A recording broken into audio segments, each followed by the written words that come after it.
SC final year मैं physics का top ऐसे क्वेश्चन हर यूनिट से प्रोवाइड कराऊंगा जो आपके एग्जाम के लिए काफी ज्यादा इंपॉर्टेंट होगा। अच्छी तरीके से अपने एग्जाम की तैयारी कर पाओगे। अगर आपके एग्जाम बहुत करीब है तो आप लोग इस वीडियो को देख लीजिए या फिर आप लोग सेव कर सकते हैं। तो सबसे पहले हम लोग यहाँ पर देखेंगे आपका एग्जाम पैटर्न कि एग्जाम पैटर्न आपका इस बार क्या होने वाला है, क्योंकि आप लोगों का अब न्यू सिलेबस यहाँ पर हो चुका है, जहाँ आप लोगों को मेजर और माइनर के अकॉर्डिंग आपका जो very short answer type question होगा वो आपसे पहले सेक्शन में पूछा जाएगा। सेकेंड सेक्शन में आप लोगों का शॉर्ट आंसर टाइप क्वेश्चन होगा। थर्ड में आप लोगों का लॉन्ग आंसर टाइप क्वेश्चन होगा।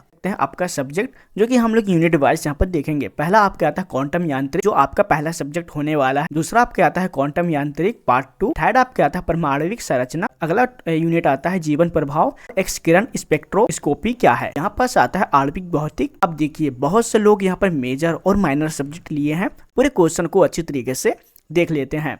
और उससे पहले मैं आपको बता दूं, आप लोग मुझे इंस्टाग्राम में भी फॉलो कर सकते हैं। साथ में आप लोग टेलीग्राम और व्हाट्सएप ग्रुप में जरूर ज्वाइन होइएगा, क्योंकि बहुत से पीडीएफ हम लोग वही प्रोवाइड करा देते हैं। यहाँ पास हम लोग देखेंगे अपना पहला यूनिट। पहले यूनिट में आपका पहला क्वेश्चन आता है जो कि आपका मेजर सब्जेक्ट के लिए होने वाला है। एंड यहाँ पास आपका पहला क्वेश्चन है, भारत में क्वांटम प्रौद्योगिकी एवं अनुप्रयोग पर राष्ट्रीय मिशन लिखिए। एंड इंग्लिश मीडियम वाले होंगे तो यहाँ पर देख लीजिएगा, right national mission on quantum technology and application in India. अब यहाँ पास मैं केवल हिंदी मीडियम वालों के लिए क्वेश्चन पढ़ता जाऊंगा। जो इंग्लिश मीडियम वाले होंगे वो अपना क्वेश्चन यहाँ पास देखते जाइएगा। दूसरा आपका आता है क्वांटम प्रभाव क्या है, सिद्ध कीजिए। तीसरा आपका आता है प्रकाश विद्युत प्रभाव क्या है। प्रकाश विद्युत प्रभाव से बहुत से क्वेश्चन बनते हैं। साथ में इसके अंदर यहाँ पर पूछा गया चिर्म स्तंभ सिद्धांत क्या है, सिद्धांत क्यों असफल हुआ है। साथ में यहाँ पास आप लोग प्लांक के जो क्वांटम सिद्धांत है आइंस्टाइन के द्वारा यहाँ पर दिया गया था, उनके बारे में आपको बताना है। अब यहाँ पर थोड़ा समझिएगा, अगर आपसे केवल प्रकाश विद्युत प्रभाव केवल आपसे very short answer type question में पूछ लिया जाएगा। यहाँ पर प्रकाश विद्युत प्रभाव आपके very short answer type question में पूछ लिया जाएगा।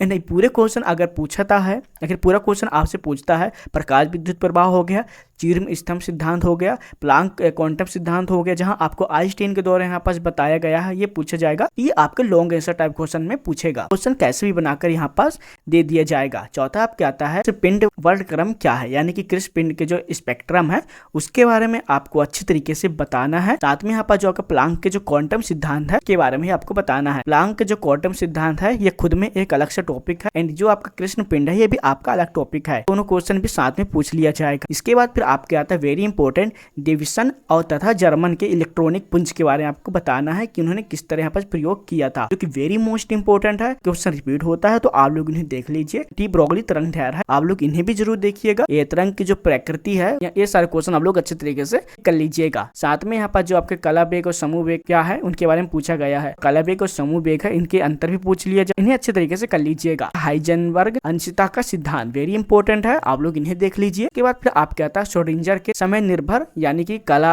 आश्रित तथा समय मुक्त, जिसे हम लोग कला अनाश्रित कहते हैं। कला आश्रित भी पूछ लिया जाएगा और कला अनाश्रित पूछ लिया जाएगा। तो बस आप लोग यहाँ पर श्रोडिंगर समीकरण देख लीजिए। आप लोग इतना ही क्वेश्चन आप लोग कर लीजिएगा। यहाँ पर आपको टिप्पणी लिखना है। यहाँ आपको प्लांक के जो विकिरण नियम है आप लोग इनको देखना। साथ में जो स्टीफन के जो वोल्टेज नियम है आप लोग इन्हें भी देख लेना, क्योंकि वेरी इंपॉर्टेंट है और टिप्पणी से एक क्वेश्चन जरूर पूछा जाता है। विन स्थापन नियम, गैर रेलजेंस के नियम, ऐसे क्वेश्चन है जो कि आपसे हमेशा पूछा जाएगा। आप लोग इन्हें अच्छी तरीके से कर लीजिएगा। फिर यहाँ पर हमें दूसरा टिप्पणी लिखना है, को बताना तरंग फलन प्रकृति, जहां आप जेपी थॉमसन, यहाँ पर आपका आता है थॉमसन प्रकीर्णन, जहां आपको रमन प्रकीर्णन क्या होते हैं उसके बारे में आपको बताना है। जेपी थॉमसन प्रयोग क्या है, जहां आपको कला वेग और समूह वेग में अंतर बताना है। अब आपको बता, ऐसे क्वेश्चन है जो कि बहुत छोटे छोटे क्वेश्चन होंगे, ये फिर शॉर्ट आंसर टाइप क्वेश्चन में पूछ लिया जाएगा। एक ही वीडियो में आपको लॉन्ग और शॉर्ट प्रोवाइड करा दिया हूँ। इसके बाद हम लोग बढ़ेंगे अपना दूसरा यूनिट। एक बीमी बॉक्स में अंधकार के लिए श्रोडिंगर तरंग समीकरण है, आप लोग इनको अच्छे तरीके से कर लीजिएगा, जहां आप लोग आइगन फलन के बारे में आपको बताना पड़ेगा। फिर यहाँ पास आपके आता अथवे में, यहाँ आपका जो श्रोडिंगर के जो तरंग के अनुप्रयोग है उनके बारे में लिखना है। एंड यहाँ पर आपसे पूछा जाएगा एक बॉक्स में मुक्त कण के लिए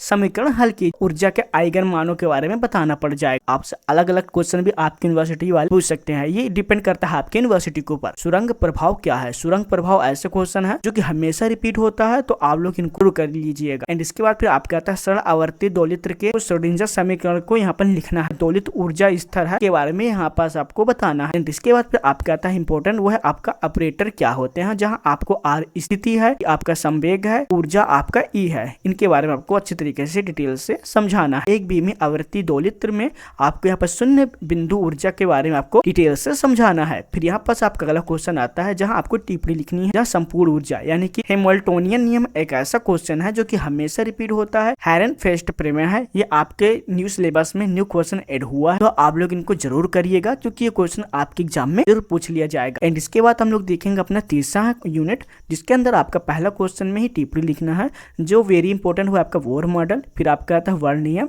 फिर यहाँ पर आता है फ्रैंक हार्ट्स का प्रयोग, जो कि बहुत ज्यादा इंपॉर्टेंट है। आप लोग इन टिप्पणियों को जरूर करके जाइएगा अगर आप लोग टीसी रेडी करते हैं। परमाणु के बोर एवं सोमरफील्ड मॉडल क्या है, अब सोमरफील्ड भी आपका न्यू टॉपिक से है, तो आप लोग जरूर करिएगा। एंड यहाँ पास फिर आपका आता है ऊर्जा स्तर तथा वर्णक्रम वेक्टर परमाणु मॉडल समझाइए। फिर यहाँ पास आपका आता है इलेक्ट्रॉन का चक्रण, जहाँ आप लोगों को इंपॉर्टेंट हुआ टार्न-गार्लिक प्रयोग। टार्न-गार्लिक प्रयोग ऐसे क्वेश्चन है जो कि हमेशा रिपीट होगा और इस बार आपके आने के बहुत ज्यादा चांस है, तो आप लोग इन्हें कर लीजिएगा। एंड यहाँ पर आपसे पूछा गया है एक संयोजी एवं द्वि संयोजी इलेक्ट्रॉनिक नियम क्या है। फिर यहाँ पर ऊर्जा अवस्थाओं के लिए स्पेक्ट्रमी संकेत और यहाँ पर ऊर्जा स्तर के बारे में बहुलकता बारे में बताना है। आपका अगला क्वेश्चन बहुत ज्यादा इंपॉर्टेंट है, वह आपकी का अपवर्जन सिद्धांत ऐसे क्वेश्चन है जो कि आपके एग्जाम में जरूर पूछ लिया जाएगा, जहाँ आप लोग को इलेक्ट्रॉनिक की संख्या जो आपको कोष और उपकोष के बारे में पूछा गया है, ये भी क्वेश्चन यहाँ पास मर्ज हुए हैं। फिर यहाँ पास आपका 8वां क्वेश्चन है एल एस और जे युग्मन क्या है। क्वेश्चन ऐसे हैं जो कि हमेशा रिपीट होता है। आपका अंत में पूछा गया है रसा साउंडर क्या है, रसा साउंडर युग्मन के बारे में पूछा जाएगा। क्वेश्चन देखेंगे वह है आपका हीलियम परमाणु का वर्णक्रम, ये भी इंपॉर्टेंट है, आप लोग इन्हें देख लीजिएगा। इसके बाद फिर हम लोग देखेंगे अपना चौथा यूनिट, आपका जीवन प्रभाव का प्रारंभिक, यानी कि आपसे जो जीवन प्रभाव है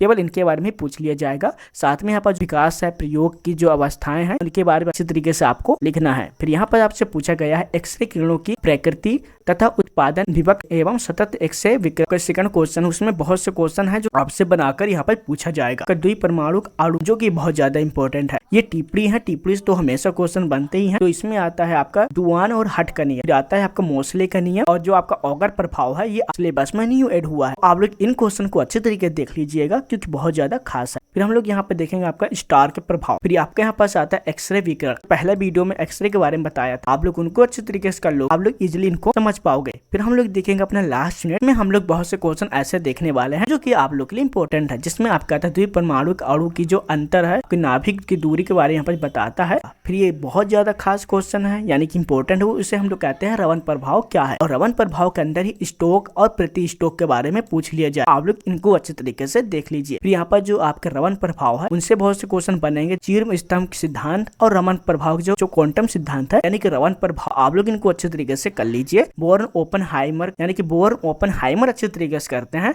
तो आप लोग इजिली कर पाओगे। फिर यहाँ पर आपका था स्टार का प्रभाव, आप लोग इन्हें देख लीजिए। रवन प्रभाव देखिए जो आपका निम्नलिखित थे यानी कि आपको जो टिप्पणी लिखना है, टिप्पणी में जरूर यहाँ पर क्वेश्चन पूछेगा रवन प्रभाव के बारे में, स्टार के ओपनहाइमर के बारे में, तो अच्छे तरीके से बहुत ज्यादा इंपॉर्टेंट क्वेश्चन है, ये आपके एग्जाम में जरूर पूछा जाएगा। इसके बाद फिर आपका अगला क्वेश्चन आता है फ्रैंक कॉन्डन का सिद्धांत। फ्रैंक कॉन्डन का सिद्धांत ऐसे है कि हमेशा रिपीट हुआ था और इस बार भी चांस है। यहाँ पास मैं टॉप ऐसे ही क्वेश्चन प्रोवाइड करा रहा हूँ जो आप लोग के लिए इंपॉर्टेंट। एंड इसके बाद फिर आपका लास्ट आता है प्रतिदीप्ति और स्फीति अच्छी तरीके से। एंड इसके बाद फिर आपका 7वां क्वेश्चन आता है जहाँ आपको टिप्पणी लिखनी है आणविक स्पेक्ट्रोस्कोपी के बारे में, दूसरा कम। फिर यहाँ पास आता है इलेक्ट्रॉनिक। तो बस आप लोग कितने ही क्वेश्चन अच्छे तरीके से करके जाइए तो आप लोग अपने एग्जाम में अच्छे नंबर लेकर आ पाओ और आप लोग टॉप भी कर पाओ। आप लोग इतने क्वेश्चन अच्छे तरीके से कर लिए हो और बाकी क्वेश्चन और भी देखना चाहते हैं तो आप लोग हमारे इसी वीडियो प्लेलिस्ट पे जाइए। चलिए मिलते हैं नेक्स्ट वीडियो में, जब तक के लिए जय हिंद, बाय बाय।